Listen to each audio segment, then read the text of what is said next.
Assalamualaikum warahmatullahi wabarakatuh. Saya Mayani Icim dengan NIM 23002027 dari program studi administrasi pendidikan. Nah, kali ini saya akan membahas tentang pendidikan masyarakat. Nah, dengan dosen pengampu yaitu Ibu Dr. Fevi Sunarti MPD. Kali ini saya akan mengadakan Q&A mengenai pendidikan masyarakat tersebut.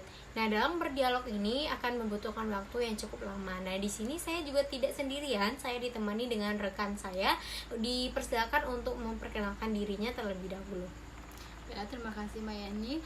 Halo, perkenalkan nama saya Tara Amanda, biasa dipanggil Tara. Saya alumni STBA Prayoga Padang dengan jurusan Sastra Inggris. Baiklah, sebelumnya saya di sini ingin bertanya-tanya, apa sih sebenarnya definisi pendidikan masyarakat itu? Baik, terima kasih sebelumnya atas pertanyaannya ya Kak Tiara. Mana pertanyaan pertama itu tentang apa definisi dari pendidikan masyarakat itu sendiri. Nah, jadi pendidikan masyarakat itu adalah proses pembelajaran yang terorganisir di luar pendidikan formal. Jadi pendidikan masyarakat ini dirancang untuk memberdayakan masyarakat dengan pengetahuan dan keterampilan. Jadi pendidikan masyarakat ini juga mempunyai tujuan. Tujuannya yaitu meningkatkan kualitas hidup masyarakat melalui program pendidikan yang sesuai dengan kebutuhan masyarakat itu sendiri. Jadi pendidikan masyarakat ini juga berguna untuk masyarakat karena pendidikan ini disesuaikan dengan kebutuhan masyarakat itu sendiri, Kakak. Oh, jadi ini kan dibilang tadi pendidikan di luar formal, pendidikan formal. Ini targetnya hanya untuk anak-anak, remaja atau dewasa, Kak? Terima kasih pertanyaannya Kak Tiara. Ini tuh pertanyaan sangat relevan banget dengan kehidupan kita kali ini.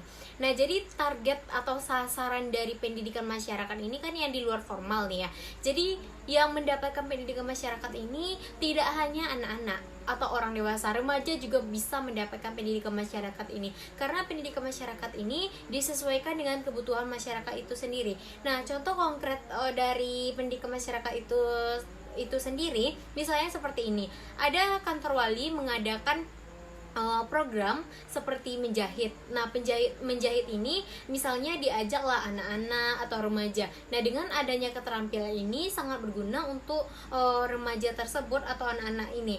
Dengan keterampilan tersebut bisa mendapatkan pekerjaan atau membuka lapangan pekerjaan tersendiri. Nah, jadi sasarannya itu tidak hanya untuk anak-anak ataupun remaja, jadi untuk semua kalangan. Oke Kak Tiara, tadi kan saya sudah menjawab nih apa dari definisi serta target atau sasaran dari pendidikan masyarakat ini. Apakah sudah terjawab, Kak? Sudah, Kak, terima kasih ya. Untuk selanjutnya saya juga mau bertanya, Kak, apa sih manfaat dari pendidikan masyarakat ini? Baik. Nah, kalau membahas tentang manfaat, tentunya manfaat ini sangat banyak. Nah, di sini saya mempunyai 4 manfaat yang sangat benar-benar mendapatkan dampaknya kehidupan kita sendiri. Nah, yang pertama itu membantu kita memahami keberagaman kebutuhan di masyarakat. Karena di namanya masyarakat itu sangat kompleks. Jadi banyak kebutuhan atau beragam yang seperti saya sebutkan tadi. Kemudian yang kedua, mengembangkan kemampuan merancang program pendidikan yang relevan. Kemudian yang ketiga itu meningkatkan sensitivitas terhadap isu-isu sosial. Nah, kalau membahas tentang isu-isu sosial itu tentunya sangat tidak asing lagi bagi masyarakat. Jadi dengan adanya pendidikan masyarakat ini mampu meningkatkan dari sensitivitas terhadap isu-isu sosial. Kemudian dapat memberikan perspektif yang lebih luas tentang pendidikan di luar kelas formal. Karena yang orang tahu pendidikan masyarakat itu berarti belajar dari yang tidak kita ketahui menjadi tahu, seperti keterampilan menjahit atau membengkel salah satunya itu kan juga berguna untuk seseorang. Nah, kemudian dengan adanya pendidikan masyarakat ini tentu mempunyai manfaat yang sangat kompleks bagi yang mengampu atau mengambil pendidikan masyarakat tersebut, Kak. Jadi ini pendidikan masyarakat ini punya karakteristik atau tidak, Kak? Tentu sekali. Nah, jadi pendidikan masyarakat ini mempunyai karakteristik tersebut. Nah, karakteristik atau ciri-ciri dari pendidikan masyarakat itu yang pertama, fleksibilitas. Apa yang dikatakan fleksibilitas? Karena program ini menyesuaikan dengan kondisi masyarakat atau peserta tersebut. Misalnya nih ya, kan ibu-ibu manusia paling sibuk di pagi hari serta siang. Jadi waktu yang dapat untuk melaksanakan program ini yaitu dengan sore hari. Jadi dengan sore hari ini ibu rumah tangga bisa melakukan dari program pendidikan masyarakat ini. Nah, yang kedua itu praktis dan relevan. Materi pembelajaran dapat dilaksanakan atau diterapkan secara langsung. Contohnya pelatihan budidaya seperti tanaman. Jadi dengan adanya pelatihan tersebut dapat juga diterapkan seperti misalnya ada pupuk. Jadi bisa dikembangkan dan diterapkan di rumah. Jadi dapatlah seperti itu. Selanjutnya itu berbasis kebutuhan. Berbasis kebutuhan berarti program ini dirancang berdasarkan sesuai kebutuhan dari masyarakat tersebut. Kebutuhan nyata yang sangat emang dibutuhkan oleh masyarakat tersebut. Contohnya nih ya, pelatihan dalam marketing ini juga berguna untuk UMKM. Misalnya seperti contoh kakak misalnya berjualan misalnya pisang goreng. Jadi dengan adanya pelatihan ini kakak dapat meningkatkan marketingnya. Misalnya menggunakan di dalam pembelajaran tersebut menggunakan HP. Jadi HP ini kita gunakan sebagai sarana untuk mengembangkan dari UMKM kakak tersebut. Nah, jadi yang selanjutnya itu partisipatif. Partisipatif maksudnya melibatkan masyarakat dalam perencanaan serta pelaksanaannya. Dalam perencanaan kita harus menyesuaikan analisis dari kebutuhan masyarakat tersebut. Pelaksanaan yaitu masyarakat yang akan melaksanakan. Nah, yang akan melaksanakan program tersebut itu masyarakat, Kak. Bagaimana, Kak? Apakah sudah merasa terjawab dari pertanyaan saya? Sudah, Kak. Oh iya, Kak, saya juga pernah mendengar kata-kata lifelong learning. Apa sih, Kak, sebenarnya lifelong learning itu, Kak? Baik. Jadi lifelong learning itu berarti belajar sepanjang hidup. Berarti belajar sepanjang hidup ini tidak mengenal batas usia, jenjang pendidikan juga. Nah, jadi pembelajaran ini formal dan informal sepanjang hidup. Pengembangan keterampilan secara berkelanjutan melalui penerapan dari apa yang telah didapatkan melalui pendidikan masyarakat ini. Kemudian adaptasi terhadap perubahan zaman sesuai dengan perkembangan zaman yang relevan gitu. Jadi contoh penerapannya itu program pelatihan komputer untuk lansia, kelas bahasa asing untuk profesional, atau workshop keterampilan untuk ibu rumah tangga. Itulah contoh penerapan dari lifelong learning tadi, Kak. Kalau community engagement, Kak, apa sih? Community engagement berarti itu melibatkan masyarakat.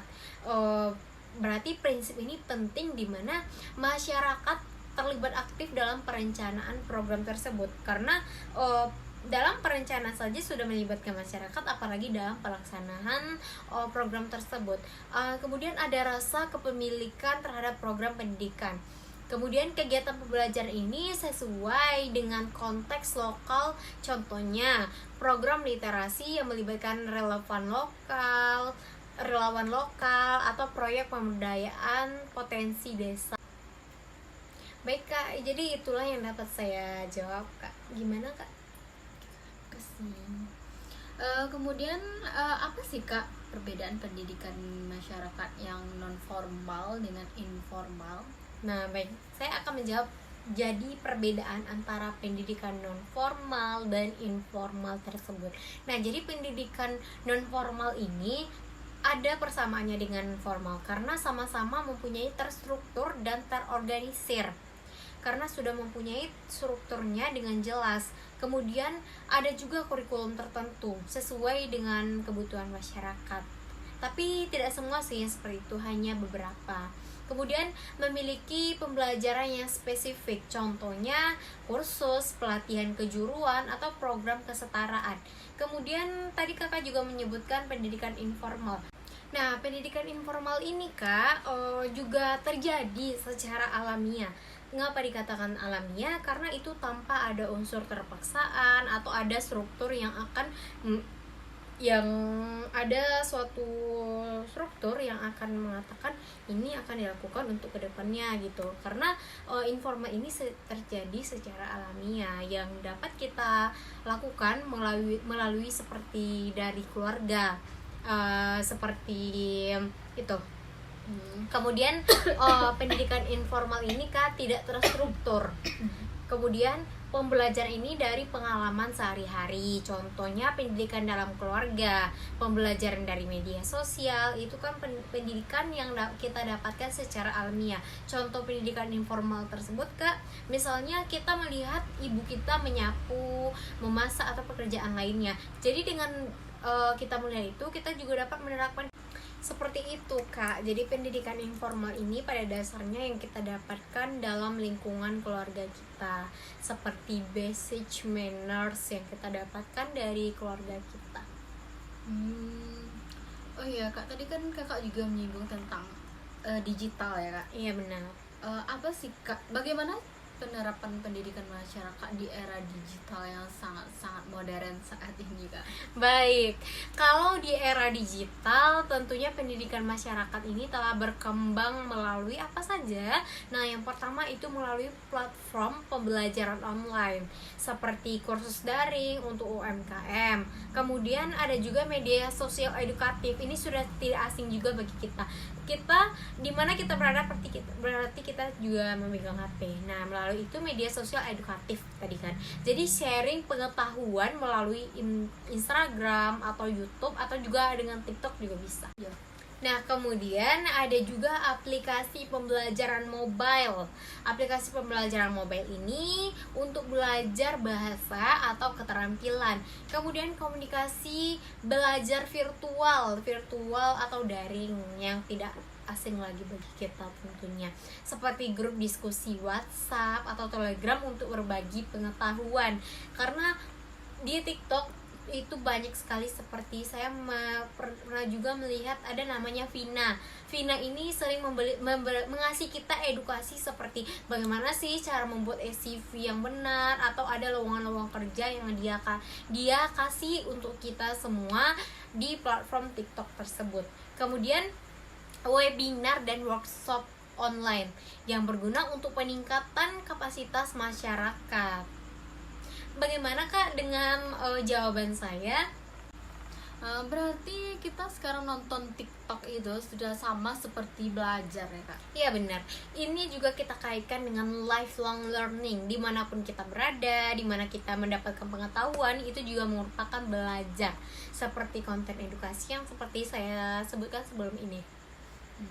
Tapi banyak juga ya Kak yang bilang kalau nonton TikTok itu sekarang banyak dampak negatifnya ya Kak. Bagaimana sih menurut Kakak? Nah, kalau mendapatkan dampak negatif, berbicara mengenai dampak negatif, itu kan TikTok itu mempunyai algoritma namanya. Jadi kalau kita membuka edukasi selama 3 video, itu juga algoritmanya akan mengikuti. Nah, jika kita membuka negatif dengan 3 atau 2 video, itu maka akan berlanjut berhari-hari, kita akan mendapatkan dampak negatif tersebut.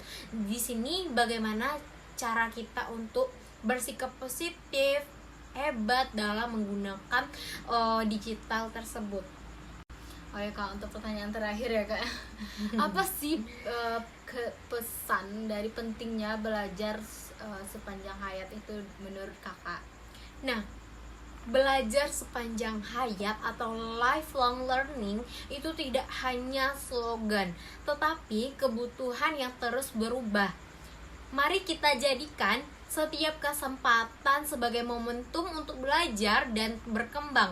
Ingat, tidak ada kata terlambat untuk belajar, dan tidak ada batasan usia untuk mendapatkan dan mengembangkan diri kita.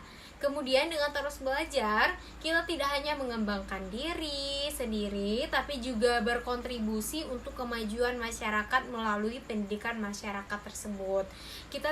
Kemudian mari kita bersama-sama menciptakan budaya belajar yang positif untuk Indonesia yang lebih baik. Karena dengan budaya yang positif ini akan berdampak atau berkelanjutan dengan adanya pendidikan masyarakat tersebut, Kakak. Bagaimana Kak? Apakah sudah mendapatkan pemahaman dari pemaparan saya atau Q&A yang sudah kita langsungkan dari tadi mengenai pendidikan masyarakat tersebut Kak? Oke, makasih ya Kak. Ini ilmu yang sangat berguna loh buat saya Kak. Sebelumnya kan saya belum pernah menerapkan pendidikan masyarakat ini sebelumnya Kak. Oh iya bener juga. Ini juga tidak hanya bermanfaat untuk kita berdua ya, karena ini juga pemahaman yang akan terusnya berkembang, apalagi untuk penonton yang juga menyaksikan video kita saat ini. Nah, itulah yang dapat saya sampaikan, saya sebagai narasumber serta rekan saya sebagai penanya. Nah, seperti itu Kak. Nah, di sini kita sudah melangsungkan dialog mengenai pendidikan masyarakat. Saya sebagai narasumber Mayani Ici, mohon maaf apabila ada kesalahan dalam penyampaian jawaban sesuai dengan pemahaman saya terhadap rekan saya ini. Karena di sini kita juga sama-sama belajar. Terima kasih atas perhatian penonton serta partisipasi dari kakak. Ya. Kami berdua mohon izin. Terima kasih atas perhatiannya. Wabillahi taufiq wal hidayah. Wassalamualaikum warahmatullahi wabarakatuh.